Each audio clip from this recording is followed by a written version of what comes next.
Children of the land, do you hear?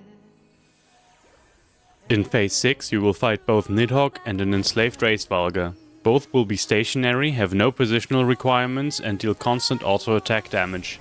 Group 1 will focus Nidhogg, who will always spawn at the west wall.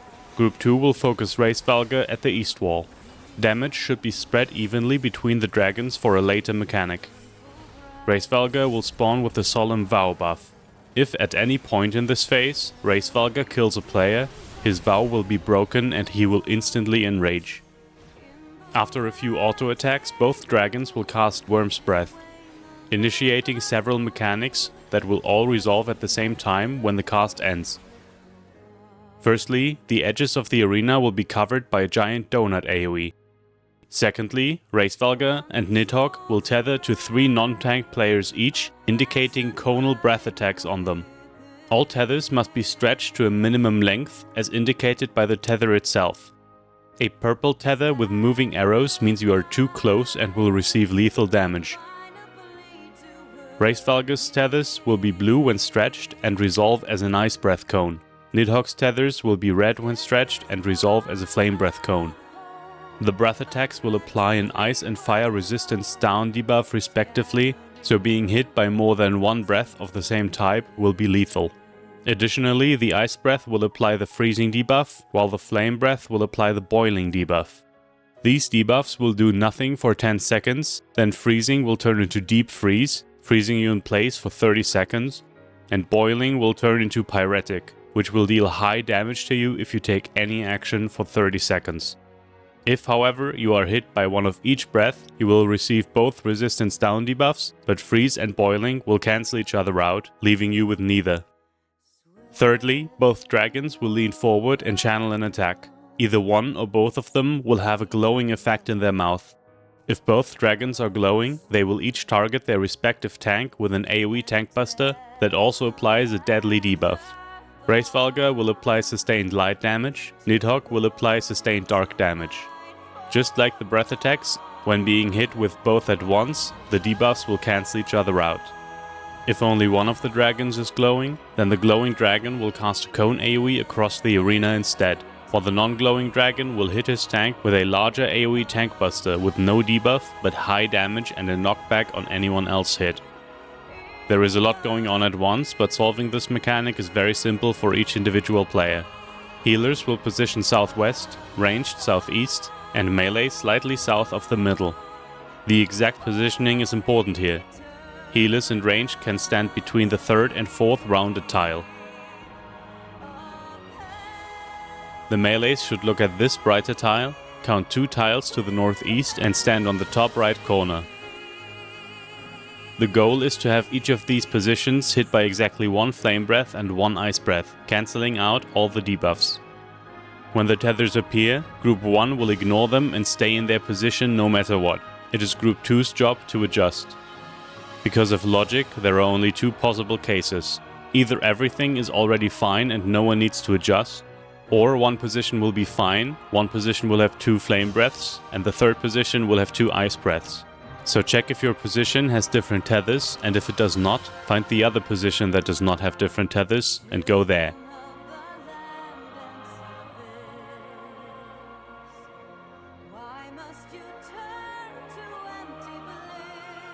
The earlier everyone goes to their default position, the easier it will be for Group 2 to see if there needs to be an adjust and to where. Sometimes players greeding for cleave damage will make this difficult for you, so beware. The tanks don't have to look at any of this. Instead, they just have to check whether or not both dragons are glowing. If they are both glowing, then they will stack just slightly north of the middle. If only one dragon is glowing, the main tank will go northwest on the 4 marker, the off tank northeast on the B marker. They will be fine in both cases.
After Wyrmsbreath resolves, all DPS players will spread away, then one of them, at random, will be targeted by Nidhogg's Mortal Vow AoE.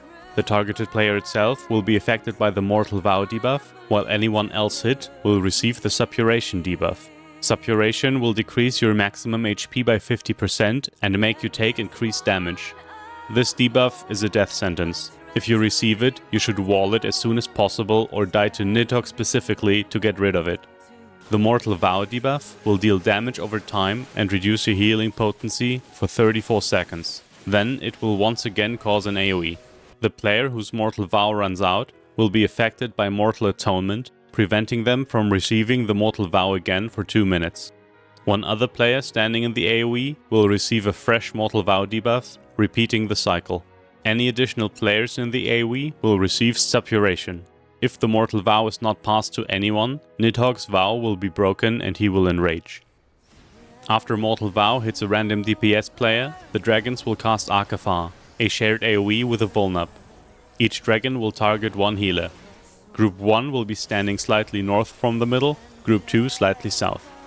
If either of the dragon's HP is more than 3% higher than the other one's HP, the dragons will be tethered to each other. If Nidhogg has more HP, the tether will be purple. If Wraithvalga has more HP, the tether will be white. If the HP difference is above 3% at the moment the cast ends, the higher HP dragon will deal lethal damage with their Akh Afah.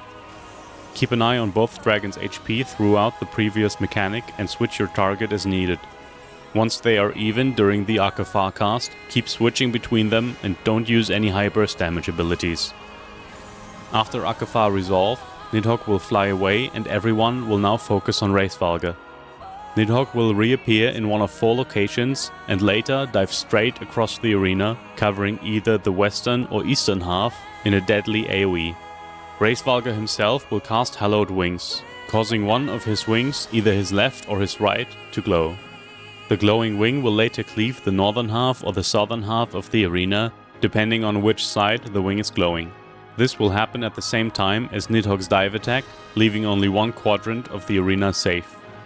Lastly, Wraithvalga will either raise his head up high or keep it down. If the head is raised, he will hit the 2 players furthest away from him with Hallowed Plume, a large AoE tank buster. If his head stays low, he will hit the 2 closest players to him instead. To solve this, you need to find the safe quadrant of the arena by locating Nidhogg and the glowing wing.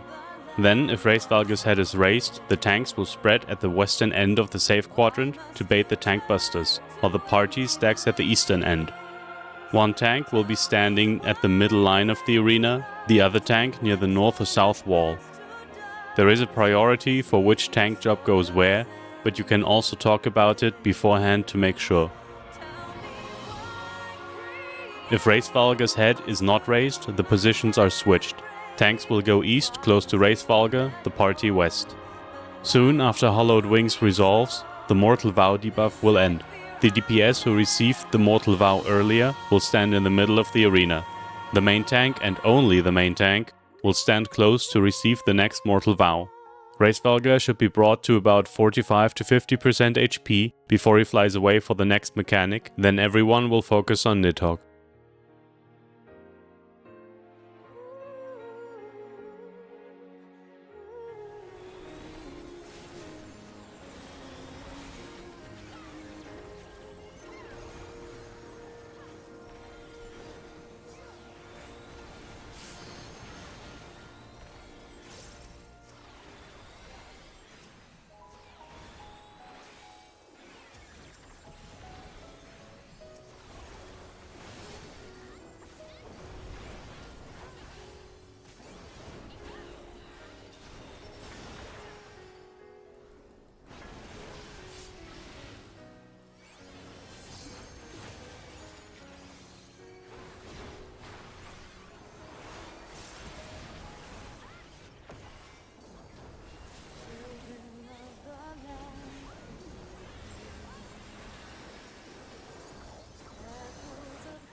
Nidhogg will start casting Wroth Flames. When he is done, 4 things will happen. Firstly, Wraithvalga will fly away and land in one of 6 locations. He will cast Cauterize from this location later, covering either a half or the middle of the arena with a deadly line AoE. Secondly, 3 sets of 3 fire orbs will start spawning. Each orb will explode in a cross-shape AoE all at the same time, forming a bigger cross-shape. The exact formation of the orbs within the sets is random, but irrelevant. The first set of orbs will always spawn in the middle, the second on a random corner, and the third on the opposite corner. They will later explode in the order they spawned in for cross-shaped line AoEs that apply damage down.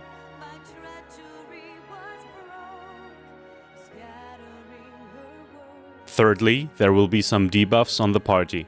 4 random players will receive Spreading Flame. They will be hit with a simple spread AoE with a vulnup when the debuff expires. If a player with Spreading Flame dies before the debuff expires, the AoE will be triggered immediately. 2 other random players will receive Entangled Pyre. On expiration, these players will be hit with a slightly smaller shareable AoE, also with a vulnup. At least 1 other player has to share this damage, or there will be another heavy raid-wide damage explosion that also applies a damage down to everyone. Just like Spreading Flame, Entangled Pyre will detonate immediately if the affected player dies.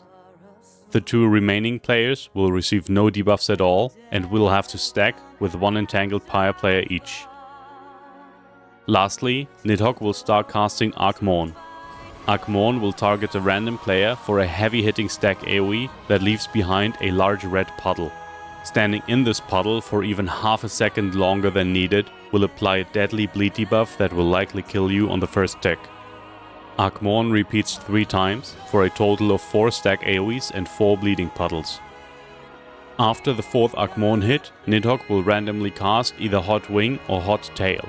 There is no visual difference between the 2, so you have to look at his cast bar to know which one it is.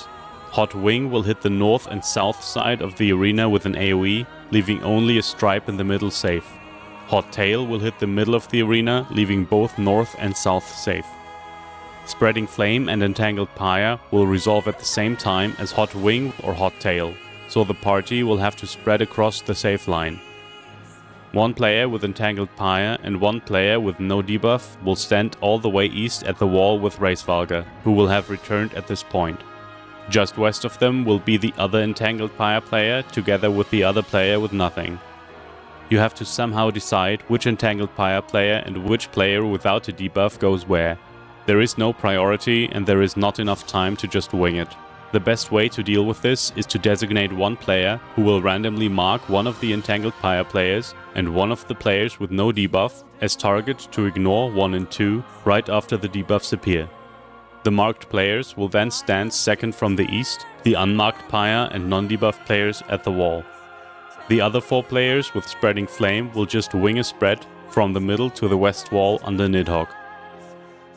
If you are progging in Party Finder, however, people generally prefer cheating and use auto-marking software to just mark everyone, including the Spreading Flame players with a spread prio, which they will then usually just ignore. Good job, Party Finder. This is all the mechanics that will be happening in Wroth Flames, so let's go back to the beginning. The party will be stacked for the first part to share Akh Morn. The first set of fire orbs will always be in the middle, so we will have to start in one of the corners. For better uptime, we would prefer to go to the west half of the arena, but if Wraithvalga spawns west, right next to Nidhogg, the party has to go east. If Wraithvalga is in any other position, the party will move west. The second set of fire orbs will determine if you have to go to the northern or southern corner. If they spawn anywhere in the north, the party will go south. If they spawn in the south, the party will go north. The third set of fire orbs can be ignored for now. For this example, Wraithvalga will be north in the middle, so Nidhogg is safe and the party can go to the west wall. The second set of orbs will spawn south, so the party will go north, roughly to the height of the intercardinal marker, then wait for Akh Morn. At the same time as the first Akh Morn hits, Wraithvalga will dive across the arena, but we are already out of the way, so just ignore him. Everyone will move straight horizontally away from the wall to just outside the bleed puddle, then wait there for the second Archmorn hit. The middle set of fire orbs will explode almost at the same time. Again, the party will move forward just outside the bleeding puddle and wait for the third Archmorn hit. This time, the party will angle their movement towards the middle of the arena. Shortly after the third Archmorn hit, the second set of fire orbs will explode, but the party should already be out of the way. As the party moves towards the middle of the arena, the last Archmorn will hit. Wraithvalga will reappear at the east wall, Nidhogg will start casting either Hot Wing or Hot Tail, and the third set of fire orbs will explode. This explosion can be on either side of you, so be careful before you run to your spread position. In case of Hot Wing, spread across the middle. In case of Hot Tail, spread across the north or south where there are no bleed puddles, in this case south. The debuffs will resolve with Hot Wing or Hot Tail. The bleed puddles will then start to disappear and Wroth Flames is done. 4 seconds later, the Mortal Vow on the main tank will run out. It will be passed to the off tank. By default, this will once again happen in the middle of the arena, but if the tanks were already next to each other in the spread line, they may also pass the Mortal Vow where they are. So the rest of the party beware and stay away.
After the second Vow pass, Akh Afah will be cast for the second and last time. Same as before, both dragons must be within 3% of each other, or one of the stacks will be deadly. If the difference is too big, you may even use a melee limit break 1, which will remove about 5% from a dragon's HP. After this Akh Afah, the HP difference between the dragons will no longer be relevant. Wraithvalga will then once again cast Hallowed Wings and prepare a Hallowed Plume double tank buster, just like before. The only difference is that Nidhogg will not be casting Cauterize from the side, but instead stay at the west wall and cast either Hot Wing or Hot Tail. So, similar to the end of Wroth Flames, the party needs to spread along a horizontal line. Again, one of the tanks will be in the middle, the other at the wall. The party will be stacking on the opposite side. If you get Hot Wings, then the already pretty thin safe zone will be cut in half by Wraithvalga's wing, so beware.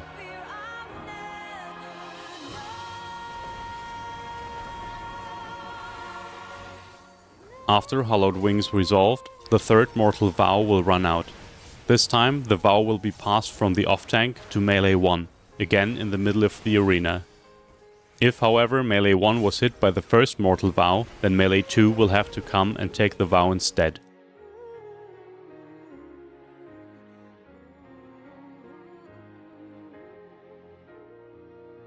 The mechanics in Wyrmsbreath 2 are the exact same as the first time, but this time all the non-tanks want to only be hit by their own tether and actually receive the debuff that comes with it. Because of this, the spread has to be handled differently. Healer 1 will be standing straight south and never adjust. Healer 2 will stand straight north and only adjust if both healers get the same tether. The last 4 tether positions will be just south of but still touching the 4 and B marker, as well as in the middle between those 3 positions. The tanks will be around south this time. So the healers will pre-position north and south while the DPS will wait for the tethers to appear, then move to the side of the arena opposite the dragon they are tethered to. You can't be on the same side as your dragon or the tether will not be long enough. Melees have loose priority on the outside positions for easier uptime, but you shouldn't risk a wipe trying to take an uptime position from a ranged who is already standing there. Otherwise there is no priority, just wing it.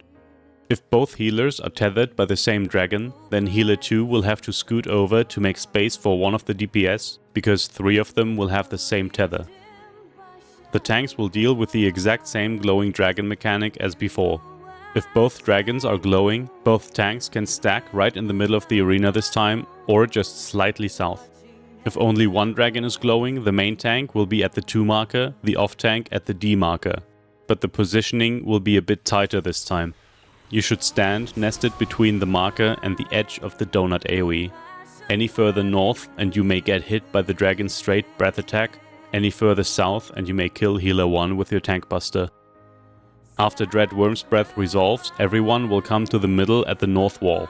Nidhogg and Wraithvalga will fly away and reappear north, one of them east, the other one west. Which one is where will be random each time.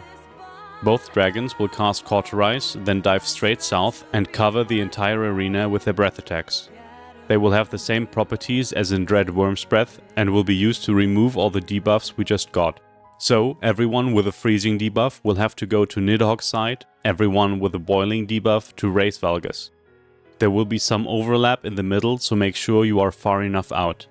Additionally, Cauterize will deal increased damage to the first target hit, so the tanks will stand in front and use their invulnerability. The main tank will be west, the off tank east, regardless of which dragon spawned where. The tanks will also receive a high damage dot.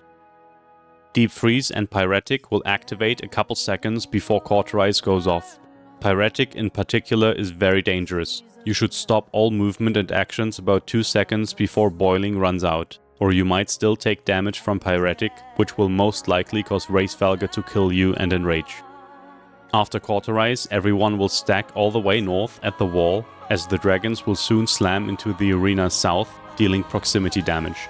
If Wraithvalga was enraged during Cauterize, use a tank limit break and some spare mitigation to try and survive this. The 4th Mortal Vow will also run out shortly after the dragons land again. This time the pass will happen at the north wall, where everyone was stacking.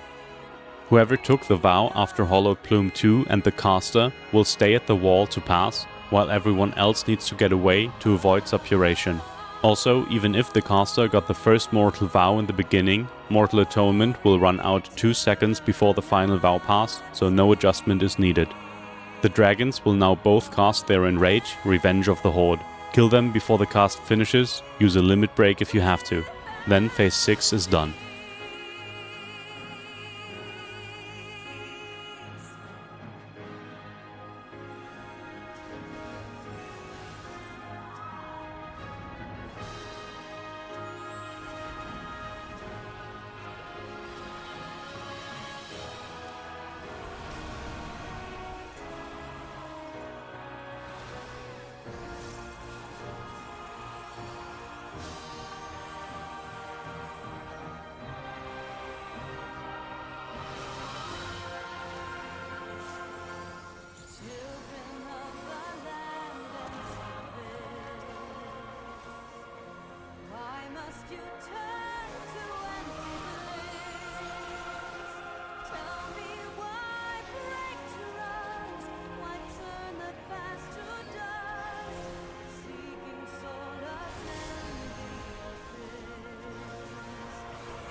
Here's a timeline of all the mechanics in P6, link in the description.